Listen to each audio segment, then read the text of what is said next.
भगवते वासुदेवाय नारायणं नमस्कृत्य नरं चैव नरोत्तमं देवीं सरस्वतीं व्यासं ततो जयमुदीरयेत् नष्टप्रायेषु अभद्रेषु नित्यं भागवत सेवया भगवति उत्तमश्लोके भक्तिर्भवति नैष्ठिकी कृष्णे स्वधामोपगते धर्मज्ञानादिभिः सह कलौ नष्टदृशामेष उडानार्कोऽधुनोदितः Grantaraj Srimad Bhagavatam, Canto 5, Chapter 19. We'll be doing a few verses today. We'll begin with text number 16. We'll end with text number 19, which is written on the board.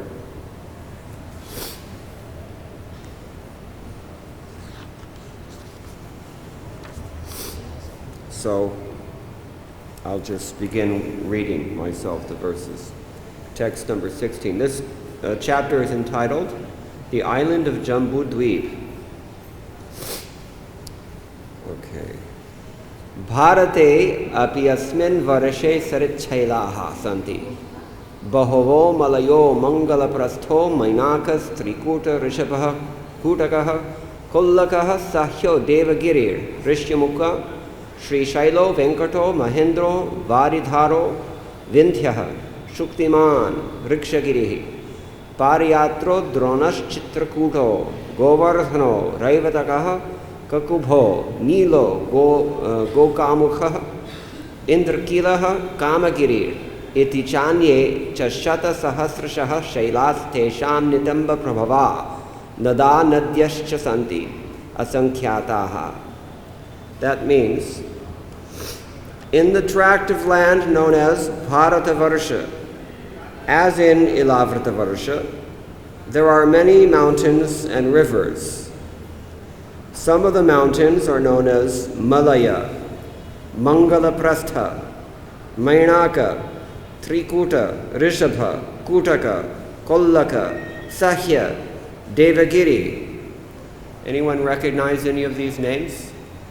These are still places that are known, many of them, some of them. Jiva Goswami comments on this particular verse that although these places are all there, they're gradually becoming avyakta, antardhana. They're disappearing. Not that they're disappearing, they're being paved over or run over, as that's what we do as conditioned and demoniac living beings. So, Rishyamukha, Shri Shaila, Venkata, Mahendra, Varidhara, Vindhya, Shuktiman, Rikshagiri, Pariyatra, Drona, Chitrakuta. Anyone been there? Famous place of Lord Ramchandra's pastimes. Govardhana. Acharyas commenting here say that this Govardhana refers to none other than Harirasa Varga, our own Giriraj Govardhan. Raivataka, Kakubha, Nila, Gokamukha, Indrakila, and Kamagiri. Besides these, there are many other hills with many large and small rivers flowing from their slopes. Then there's no purport here, so we'll go to the next text. The next text then talks about some of these rivers, famous rivers. Listen carefully. Etasam apo bharatyah prajanam abhireva punantinam atmanap chopas sprishanti chandravasa tamraparni avatoda kritamala vaihayasi kaveri veni payasvini sharkaravarta tungabhadra krishnavenya bhimarathi godavari nirvindhya payoshni tapi reva Surasa Narmada Charmanvati Sindhur Andha Shonash Chanadao Mahanadi Veda Smritir, Rishikulya, Trisama, Kaushiki, Mandakini, Yamuna, Saraswati, Drishadvati, Gomati, Sharayu, Rothaswati, Saptavati, Sushoma, Shatadrus, Chandrabhaga, Marudratha, Vitasta, Asikni, Vishveti, Mahanadyaha. That means 2 of the rivers, the Brahmaputra and the Shona, are called nadas, or main rivers. These are other great rivers that are very prominent. Chandravasa, Tamraparni. Where's Tamraparni? Anyone know? In the extreme south. I was just there in the winter. Very beautiful. That river is still pure. You can still drink the water and bathe in it. And we'll see what Prabhupada says about that idea. Avatorda, Kritamala, another river in the south. Vaihayasi, Kaveri, Veni, Payaswini, Sharkaravarta, Tungabhadra, Krishnavenya, Bhimarathi, Godavari. So far, all these rivers, mostly they're in the south. Nirvindhya, Payoshni, Tapi. Where's Tapi? Anybody know? Gujarat. If you go to Surat, our temple in Surat is right on the bank of the Tapti they also call it, or Tapi River. Right on the bank of that river. When I was last there, some 30 years ago, it was a very pure and idyllic spot out in the country surrounded by greenery. I'm told that now it's an urban center, just like Vrindavan. So, things change. Okay, where were we?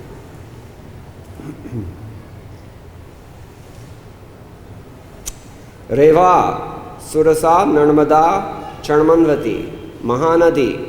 Where's Mahanadi? Orissa. I used to live there also. On the bank of in Cuttack, which used to be the capital of Orissa, on the bank of the Mahanadi River, there's an old temple there, Chandi Temple. Outside of this Chandi Temple, there is the Padapit of Sri Chaitanya Mahaprabhu, a small shrine which was erected by Srila Bhaktisiddhanta Saraswati Thakur. I used to go and visit. Veda Smriti, Rishikulya, Trisama, Kaushiki, Mandakini, Yamuna. We know Yamuna. Saraswati, Drishadvati. Drishadvati, they say, flows near Kurukshetra, but it's no more existing. Or maybe it exists, but it's no longer visible. Antardhan Hoya. So, then we have Gomati. Where's Gomati? Dwarka. There may be a few Gomatis actually, but one is in Dwarka.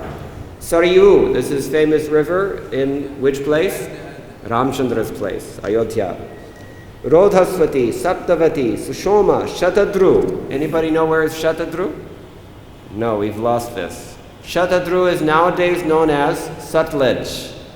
Any Punjabis here, you'll know.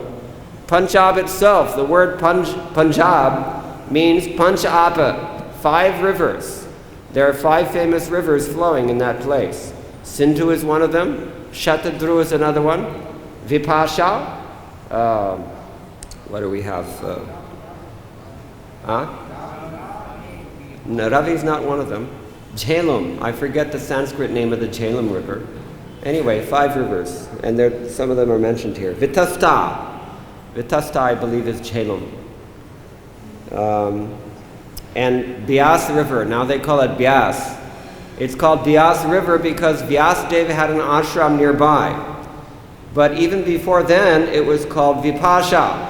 And it was called Vipasha because Shringarishi, at one point, there was some family calamity, and he was so disturbed that he decided he was going to drown himself. And so he tied himself up very tightly with ropes and threw himself into this river. But the river, being a sacred river, decided that I don't need to be killing sages. So we want to keep these people here, because otherwise what will happen to the rest of us? So somehow she freed him from the ropes, and he was not able to be killed. He tried to kill himself unsuccessfully. The river itself untied all the ropes. Therefore, the river was named Vipasha. Vipasha means untying the pasha. Pasha means ropes. Just small stories behind this. And nowadays they call it Bias. It's another one of those 5 rivers in the Punjab. Punjab is actually a place we'll find is tremendous description, endless descriptions of Punjab and north areas in the Vedas in particular. Lots of yajnas went on there. So, Asikni, Vishwa, these are some other rivers. The inhabitants of Bharatvarsha are purified because they always remember these rivers. Nowadays, the River Sindh, there are not very many people worshipping. River Sindh happens to be in modern-day Pakistan. But they appreciate it on an adibhautik level. One Vaishnavacharya named Vallabhacharya, he says that we can appreciate all these holy rivers on 3 levels. We can appreciate on the adibhautik level, that's on the physical plane. How do we appreciate water on a physical plane? Water, you can build dams with it. You can drink. You can cool your you can cool your nuclear power plants with water. Water is very valuable to a person absorbed in the bodily concept of life. And a person who thinks like an animal is called adiphotic. He's purely on the physical plane. He sees sense gratification as the chief thing in life. But there's also another level of existence. What is that? Adibhautik? Adidevik means there are godly beings who are behind the scenes, operating everything, making sure that everything goes on. We cannot see them when our eyes are covered by the vision of sense gratification. When we do not see through Shastra Chakshu, we cannot see such subtle beings, but they are there. And on that level, every one of these rivers has a personified form. Mostly they're female. 2 of them mentioned here are male. Does anybody know who are the male rivers? Brahmaputra. Putra is a male noun. And? Shona. Now here it says 2 of the rivers, Brahmaputra, are called nadas, or main rivers. I looked in the commentaries and didn't see anything explicit that would say main river, except maybe Mahanadi, if you interpret it as not referring to the river of Orissa. But in that case, it's not a nadi anymore, is it? It's Mahanada. So I suspect this is one of those editorial mistakes that somehow escaped. It should say male rivers. Brahmaputra and Shona are the male rivers. All others are female. Rivers generally are female. Just as a female in the course of the month has a certain period of contamination, so the rivers also have a certain period of contamination. When is that? Anybody know? During the rainy season. Therefore, Rupa Goswami says, even though the river is in Ritu, during the rainy season, and full of bubbles, foam, and mud, still they're pure. Why are they pure? Let's hear from Srila Prabhupada. Purport. All these rivers are transcendental. Therefore, one can be purified by remembering them, touching them, or bathing in them. This practice is still going on. So we have to be very careful not to pollute these rivers like Yamuna and Ganga, all of them. We have to be very careful because otherwise how can we guarantee? Nowadays you cannot even physically bathe in the Yamuna. If you do, you are risking exposure to maybe 30 to 50 times over the legal limit of acceptable pollutants, which are carcinogenic. 15 years ago, one professor in America, his name is David Haberman, he's also somewhat a devotee, he has written a book about the Yamuna and given all the statistics about the Yamuna.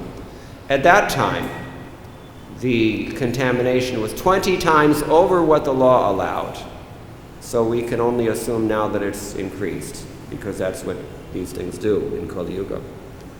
So fortunately, we're hearing this information from the Acharyas, from Jiva Goswami in particular, that one can be purified just by remembering them.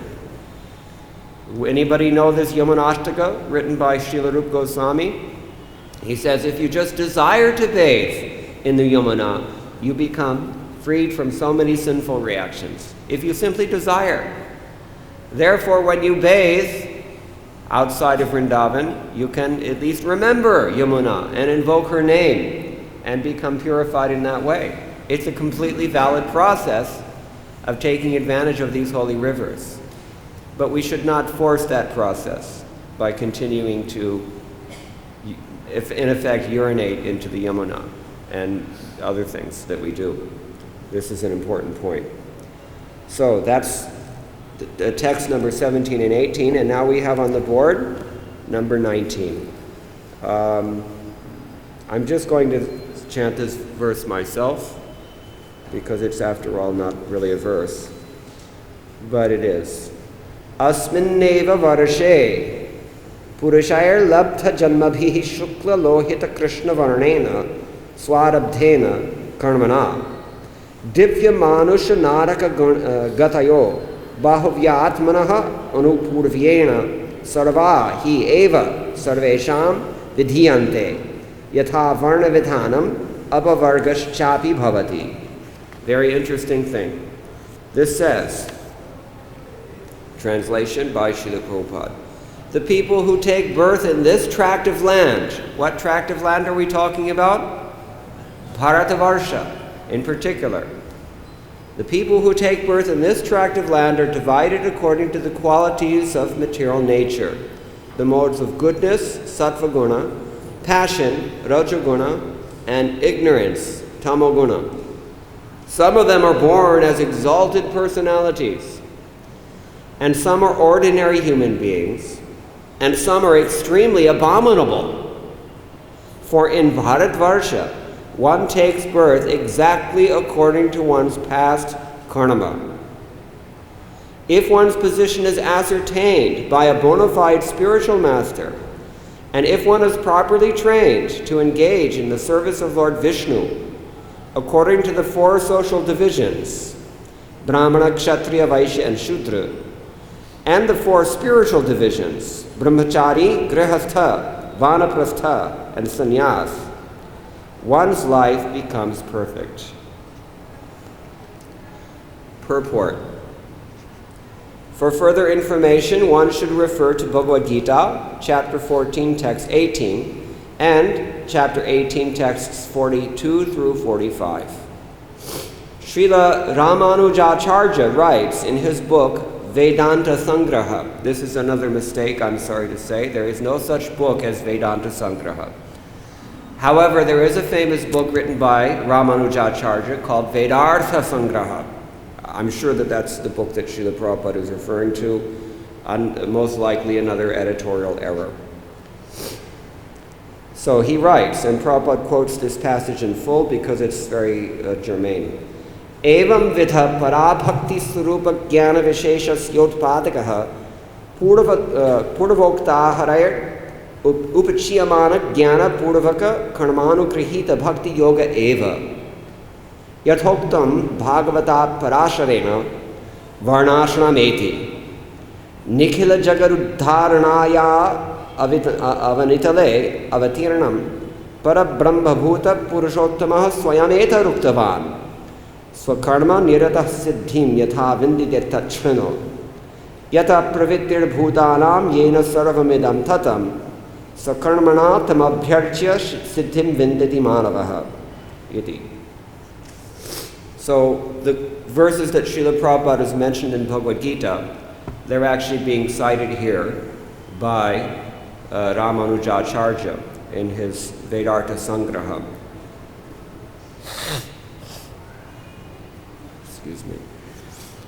They are also cited by the Acharya that Srila Prabhupada has clearly based his purport on. This purport follows, rather than any of the Gaudiya Vaishnava Acharyas, it follows the commentary given by Srila Viraraghava Acharya, who's coming in the Sri Vaishnava Sampradaya. It's a little bit unusual that Srila Prabhupada would stray, maybe, not stray, but step aside from his own tradition and listen to what someone else has to say in preference to what the others say. Actually, it just elaborates on what the others have said. That's probably why he did this. But at any rate, he's quoting here Ramanujacharya's Vedartha Sangraha. Then Prabhupada adds his own comment here. He says, quoting from the Vishnu Purana 389, the great, well, actually it says 389. This is the third error we found in one day. It's an austerity to be an editor because you find flaws with the entire world. You can't hear anything without finding flaws. Quoting from Vishnu Purana 3.8.9, the great sage Parashar Muni has recommended, this is a famous verse. Let's turn off our cell phones, please, everyone, if you've got a cell phone, like me.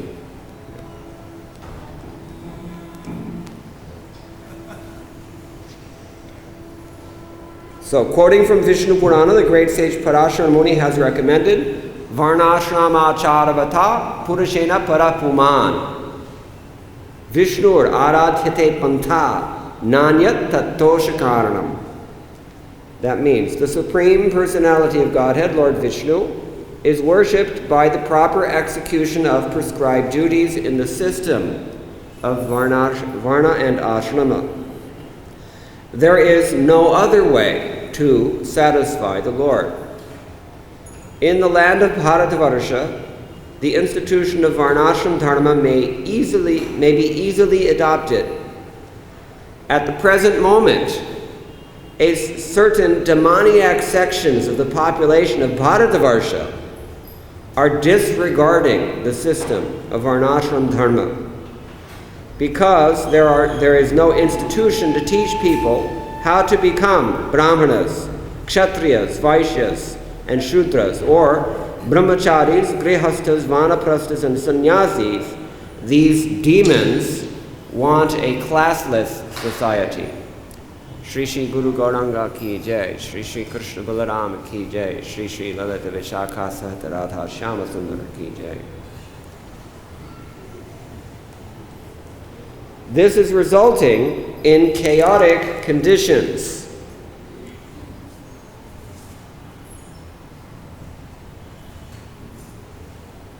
In the name of secular government, unqualified people are taking the supreme governmental posts.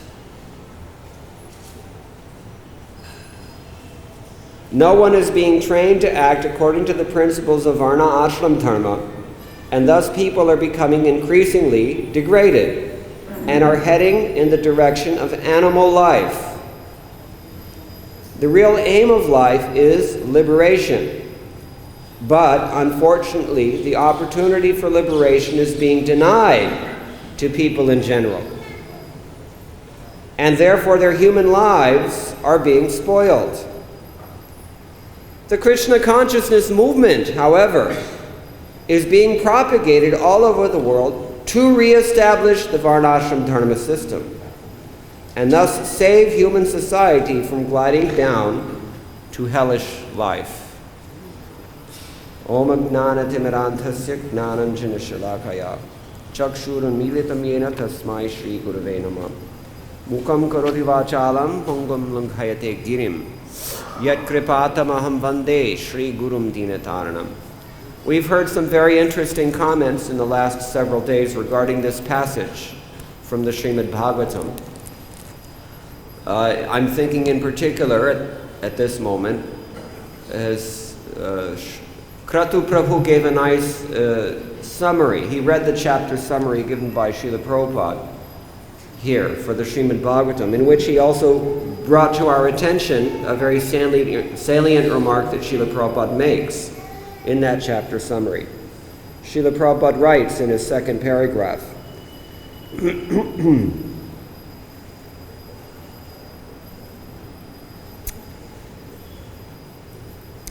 It's quite relevant to these verses that we've read today.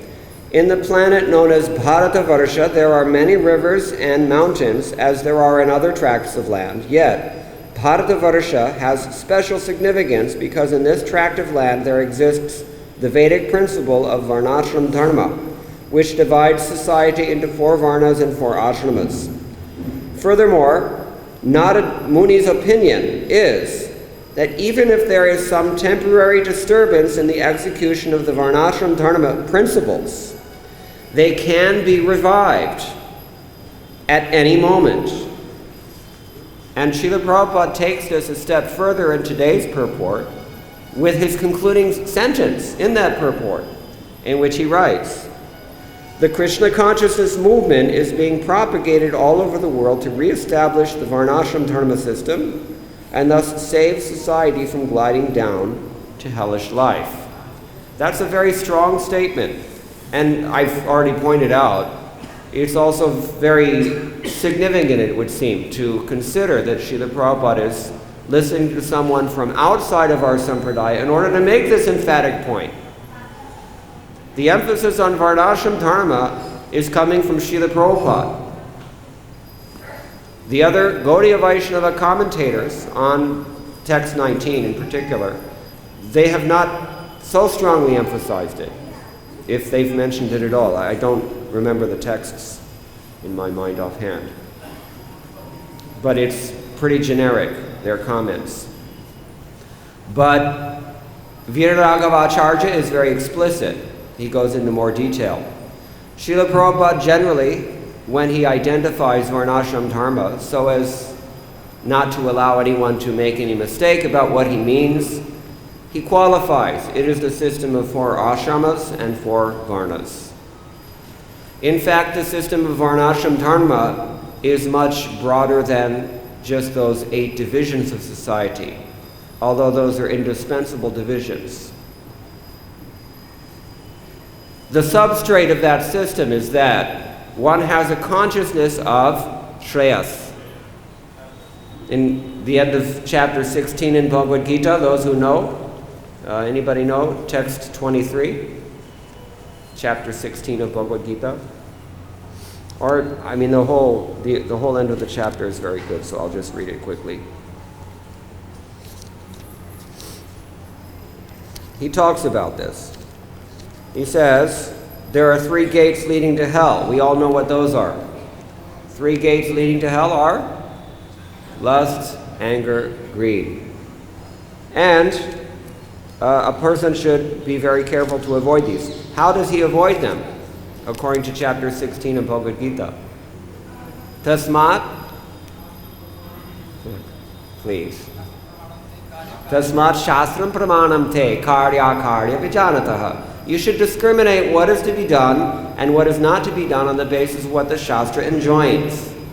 The word enjoins is very significant here, because we have also in this verse here, the word is used vidhiyante. They are enjoined, that is to say the human beings. They are enjoined to follow along with this system according to their modes. If we want to be a human being, then we have to follow what the Shastra says. He says, Krishna says again, Etar vimuktah kaunteya tamo dwara istribhir naraha achariti atmana shreyas. Achariti atmana shreyas. One should constantly act in such a way as to elevate the self. Human form of life is distinguished by this effort only. Shreyas. There are 2 things that we hear about in the Shrutis. One is called Shreyas, and the other one is called Preyas. Preyas means that which is immediately appealing. Just like children, they want to play all day long. If you left it up to them, they would only eat ice cream, nothing else. This is called Preyas. And we are also like this to some degree. But Shreyas means that you have to accept some voluntary austerity. Normally it entails some voluntary austerity with the ultimate purpose of elevation. The understanding being that there are higher things to be gained in the human form of life. This is the defining characteristic of an actual human being. A human being is not defined only in terms of having 2 arms, 2 legs, 2 eyes, etc. Dharma is what defines a human being. So Krishna says you should act like this. And yati param gatim. You will get the supreme destination if you do that. In today's verse also, text number 19, it's stated here that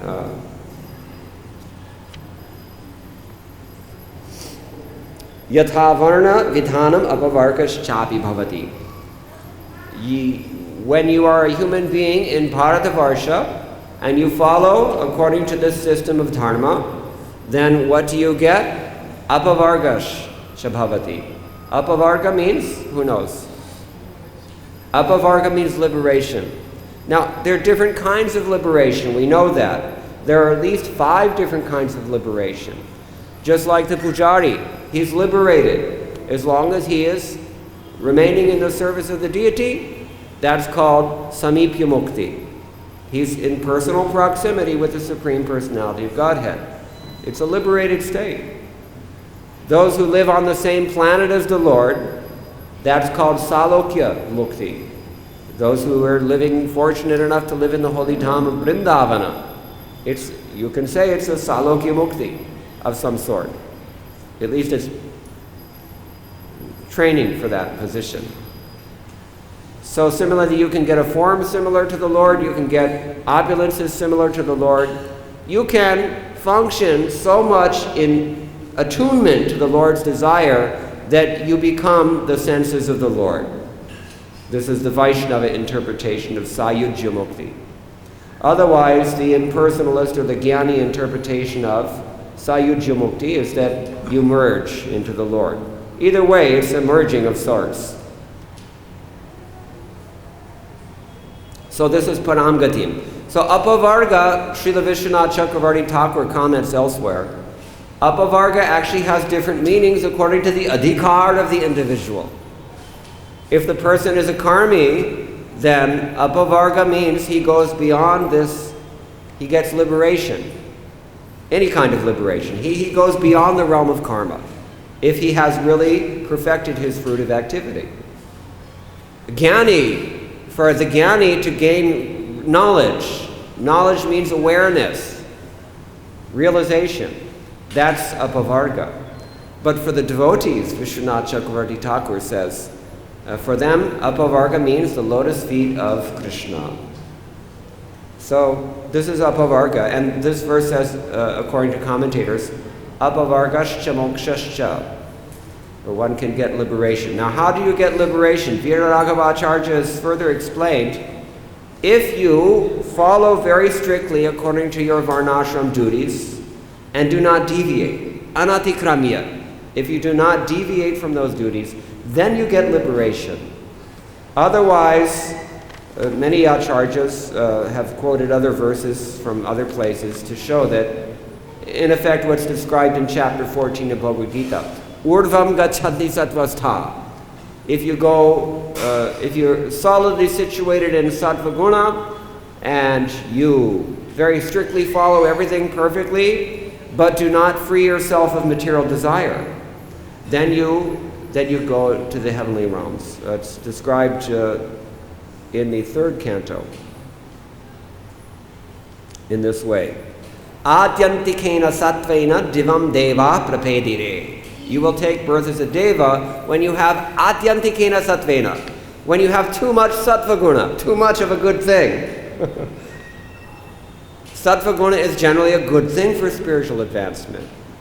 But sattva guna without coming to this trigunya stage that Krishna encourages in Bhagavad Gita, that will end you up in Svargaloka as a deva. And once you get into the deva realm, it's very hard to get out. It's like a vortex. It's a little bit like in this world, we have Prince Charles in the United Kingdom. Prince Charles is a very nice gentleman, very intelligent, very favorable to Krishna consciousness, in fact. He knows about ISKCON. He likes ISKCON. But he cannot get out of that birth. The paradigm is such that you cannot escape. They will kill you. There's a lot of conspiracy theories surrounding Princess Diana. It's an entanglement. This is the point. So that atyandikena sattvena. By that kind of too much sattva guna without jnana or without devotional service, then you become a devata. But Vishwanath Chakravarti Thakur has quoted this verse. Viraragavacharya has quoted this verse in his own commentary. So he says, Anatikramya yatha varna vidhanam apavargo mokshascha bhavati. You get moksha only if you perfectly follow these things, but also you need something more than that. You need something more than that. So, dharmasya what is that? Dharmasya hyapavargasya arthayopakalpate. Correct? This verse, Vishwanath Chakravarti actually quotes today's verse in his commentary on this first canto verse. First canto, chapter 2, text number 9, famous verse. That is to say that one should cultivate dharma, but those who are cultivating dharma should never use its fruits to remain in material existence. That's the essence of it. Dharma, the artha is produced of dharma, and the kama is fulfilled through artha. It's a natural sequence. Mahabharata explains this, as quoted in commentaries on that verse. When you perform dharma, you get artha, you get facility, you get assets, you get facilitated. And then you can fulfill your desires, but that is not the end of it. This is the point. Nistrai gunyo bhava, Krishna tells Arjuna. You have to come beyond these three modes. That only happens through jnana.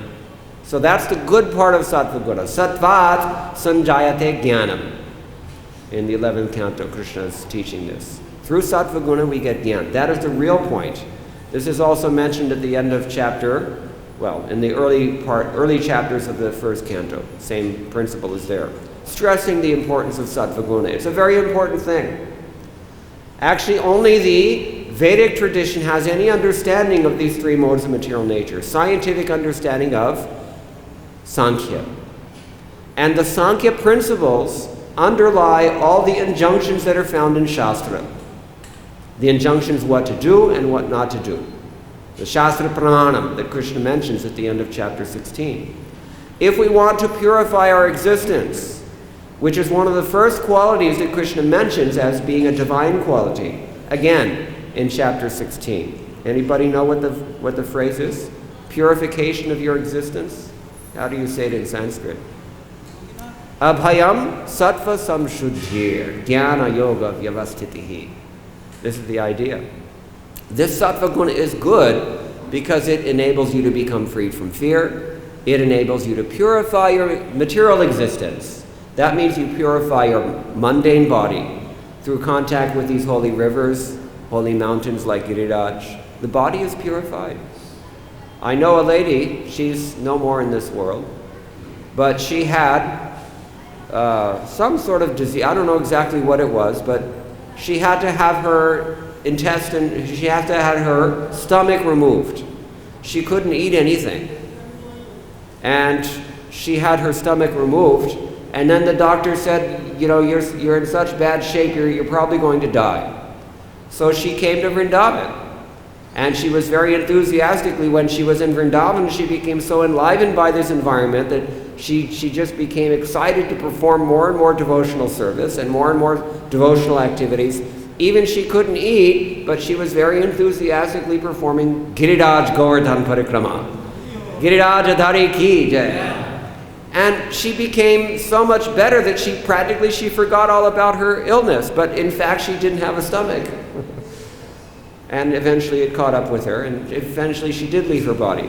But the point is that contact with these pure entities, these holy rivers that Prabhupada is mentioning, holy mountains, and especially here in Vrindavan town, of all the places, this is the best. Even the king of the Tirthas is considered to be whom? Prayagraj. But Prayagraj is coming here to purify himself. You see? So, purification of our existence means when we follow these Shastra Vidhis, Shastra Vidhana. The system in the Shastra, I mentioned Varnashram, is a system. It's a comprehensive system. It goes beyond the 8 divisions that we've mentioned. It is a system that governs your every waking moment with the Vidhis of Shastra. Therefore it's called Vidhana. The word Vidhana means based on Vidhi. Vidhi means a command. Vedanta philosophy is called Uttaramimamsa. the later Mimamsa, whereas Karma Kanda philosophy is called Purva Mimamsa. But both of them are Mimamsa. And in the Mimamsa system, it is understood that ultimately the Vedas have nothing but injunctions. Do this and do not do that. Just like when you deal with small children, there's no question of reasoning. There's just command. You have to eat now. And whatever it takes to get them to do that thing, that is the subject of the Vedas. This is according to Purva Mimamsa, at least. We have a little different understanding. But the idea is that this is all part of purification of our existence, and that is the value of Sattva Guna. Because through Sattva Guna, you can become convinced of the necessity, the vital necessity of Bhakti Yoga. Not only that, but there's another thing. The system of Varnashram purifies one's existence, and it purifies one's intellect as well as one's body. Therefore, he says, you can purify your body by touching the Yamuna. You can purify your mind by remembering the Yamuna. You can purify your tongue by chanting the name Yamuna. You see? So we purify our intellect also. The samskar should change. This is the point. Over time, the impressions within the mind that impel us to act in certain ways instead of other ways, those are called samskara. Impression. It's like when you print a book. Prathama samskarana, dvitiya samskarana. Means imprint. The impressions that are formed in one's mind are of a certain sort when they are the result of activities that are enjoined in Shastra. They are of another sort altogether when they are the result of activities that are without reference to Shastra or disobedient to the Shastra. Those impressions are different. Those are called kusamskar. They end one up in a lower birth. So urdhvam gachanti sattvastha. Someone in sattva guna will go up. Madhye tishtanti rajasaha. Somebody in rajoguna will take birth again as a human being instead of a demigod. What about the person who's acting in tamoguna? He doesn't know any of this stuff. He's just bumbling through life. As the Nobel laureate poet T.S. Eliot wrote, from wrong to wrong, the exasperated spirit proceeds. This is life in tamoguna. Cannot get anything off the ground. So what happens to them? Who knows?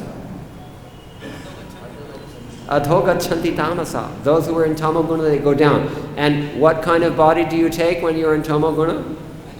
Tiryagnoni. Tiryagnoni means animal birth. Or you go to Naraka. In the commentaries, these three are particularly mentioned. Actually, it's very poetic here. In the verse, the words are used.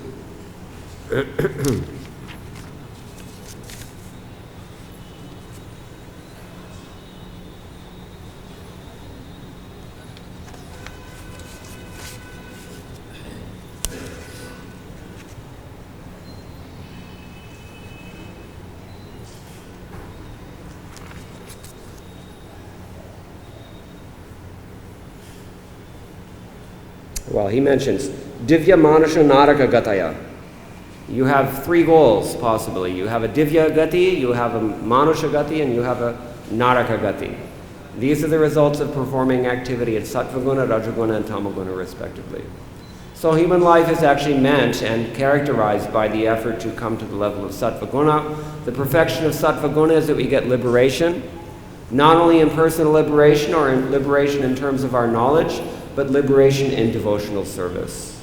Because we know, if one is engaged in pure devotional service, then liberation and what to speak of dharma, artha, and kama, they're all ready to render service unto the devotee, pure devotee.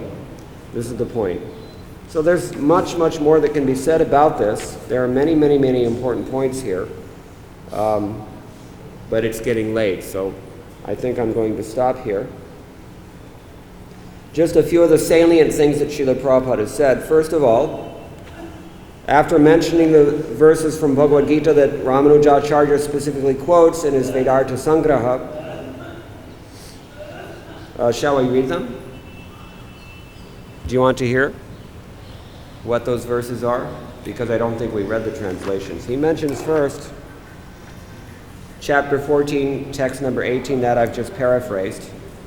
Then we've also got chapter 18, there are a few verses.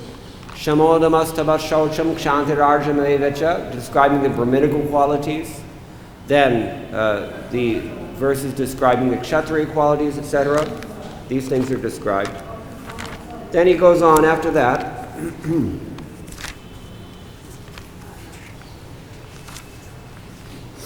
He says,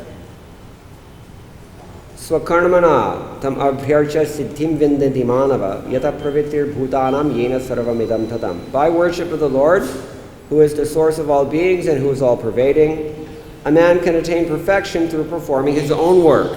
We never want to perform someone else's work. Everything depends on swadhikar, personal prerogative. You have to do only what you're qualified to do and not attempt anything higher than what you can do. And you also have to do as much as you can do without settling with anything less than what you can do. It has to be right on the money. You have to do exactly what you're able to do. Maximum capacity, you have to work. That is called guna. And to settle with anything other than that is called dosha, flaw. So he says, Sve sve karmanya bhirataha samsiddhim labhate naraha. Samsiddhi. Samsiddhi means this moksha. A person can attain liberation by doing his own work in this way. Sakarma nirata siddhim yatha vindita tachranu. Krishna's saying, if you want to know about this, hear from me how it can be done. This is in chapter 18 of Bhagavad Gita. So Prabhupada says, a certain section of the society now, who are demons, they are disregarding the system of Varnashram Dharma. They're disregarding. What does it mean to disregard something? It means, yes, it's there, but we're not going to pay attention to it. That is demoniac, according to this purport. And the attachment to this concept of a classless society, this is also something that Prabhupada is here characterized as demoniac. Variety is the mother of enjoyment. And it is also the nature of this creation of the Lord. It's full of variety. And these things are discussed in various places in Srila Prabhupada's books. So the result of this, unfortunately, is that people are becoming Varna Sankara, and therefore they're becoming contaminated. And therefore the whole world is becoming contaminated. We see increasingly pollution of every sort. We see financial disaster, political disaster, social disaster, spiritual disaster, economic disaster, emotional disaster. How many do you watch? On all levels, the decadence that we see in today's world would seem to be unprecedented. It comes because people do not want to act as human beings. They don't want to obey. Vidhis. So Srila Prabhupada's approach to Krishna consciousness and bhakti in general was very vidhi-oriented. He's known for this. Others, especially here in Vrindavan, they talk about bhava and other pleasing things. Vidhi sometimes is not so easy thing. It's shreyas. It's of that nature. So we should be honest about what is our adhikar and follow in accordance with that. And that's the path of progress. Does anyone have any questions or any comments? Shubha Krishna.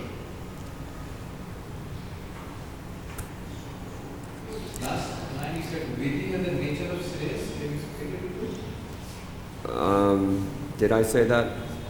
Vidhi had a difficult problem about Vidhi because it is the nature of Shreyas. Yeah.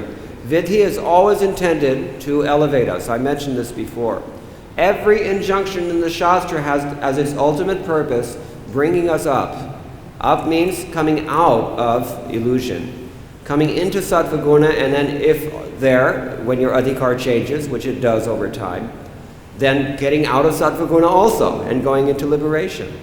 And beyond liberation into pure bhakti.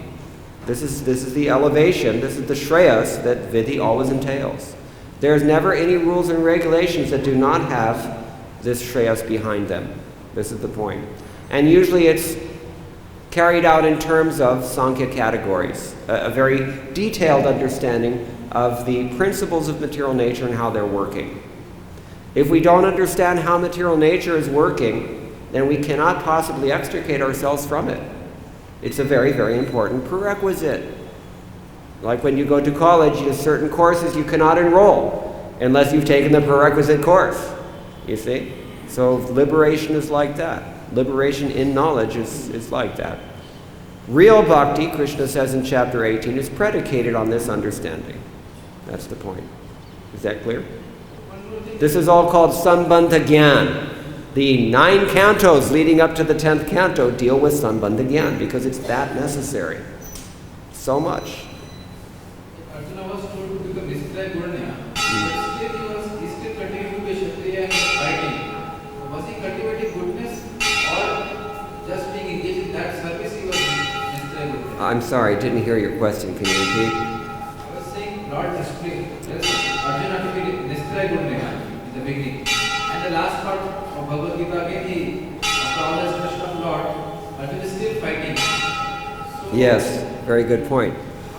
There are many ways to understand Bhagavad Gita, but all of them entail the understanding that at the end of the day, Arjuna is going to fight.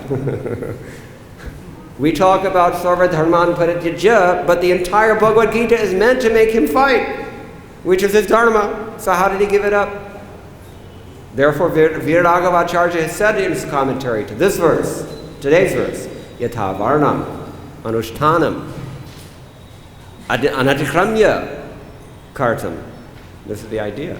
You have to act according to your enjoined vidhi. You have to follow your own work as is enjoined in Shastra. That is always the path. Now, it is not necessarily so that to become a pure devotee, Nistraigunya devotee, that you have to give up these things. That's impossible. Because there's always a social system. Always. As long as we're dealing with anyone else, we have a social system. Whether we can articulate that system or not, that's another matter. Whether that system is authorized or not, that's also another matter. But there is always a social system. This is it's axiomatic, you see. Therefore, the injunction is you have to follow according to the Varnas. If we study very carefully the commentaries in chapter 18, that particular section, we'll find that this is the conclusion. At the end of the day, Arjuna has to fight, even though he's Nistraigunya. You see? Is that okay? Anything else? Let's back in Chashmawala.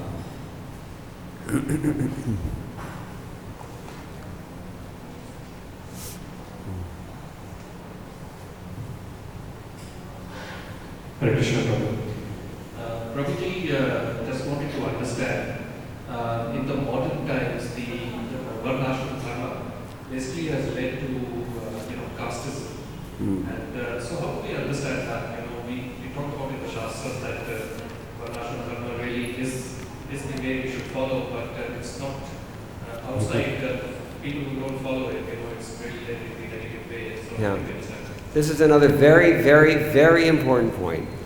The reason people, it's not just because they're demons that people are rejecting the caste system or the Varnashram system.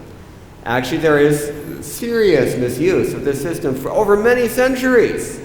Endemic, prolonged, even you can say terminal misuse of the system. So that has to be recognized. What conclusion does it bring us to? The conclusion is that you cannot perform your prescribed duty properly unless you are Krishna conscious. Unless the motive is solely to please the Supreme Personality of Godhead, Krishna, and to attain his lotus feet, that we've already defined as apavarga, then you are going to misuse your position, your social position, your financial position, your emotional position, whatever your position is. Whatever assets you have, you're going to misuse them until the heart is pure. Therefore, we stressed so much. When we follow the Shastra Vidhis, then we purify our existence. When our existence is purified, we can cultivate Gyan. Situated in Gyan, we can peacefully execute devotional service. So we have to follow Varnashram in order to come to the stage of Bhakti Yoga. But we cannot perfectly follow Varnashram without Bhakti Yoga. This is the point. Shrama eva hi kevalam. If we try to do that, then we end up, as we mentioned earlier, either in Svargaloka or if we're a little more rajasic in this world, we don't go all the way up. We go part of the way and we remain within the realm of karma. So this is the important point that a person has to understand. Bilvamangala Thakur has said very nicely in one verse. He says, Sahitya komaladhye vayameva yavat Kartikation, what is it? Anyway, I don't remember. But he says that one can have sensitive thought in the realm of literature, and one can have stern thought in the realm of philosophy, and Nirantaradhi, one can have ceaseless thought and attention to one's duties in this world, only so long as one has complete thought of Krishna. As long as our minds are fixed on Krishna, then we can do any other thing appropriately. If our minds are not fixed on Krishna, or if our purpose is ultimately not something other than Krishna, if our purpose is something other than Krishna, then we're not going to take full advantage. We're going to abuse whatever we've been given, including Varnashram. This is the point. Therefore, only the devotees can actually do this thing. We cannot learn from anyone else. Is that okay? Anything? Other questions? Comments? Okay, so then we'll end here. Thank you very much. All glories to Srila Prabhupada.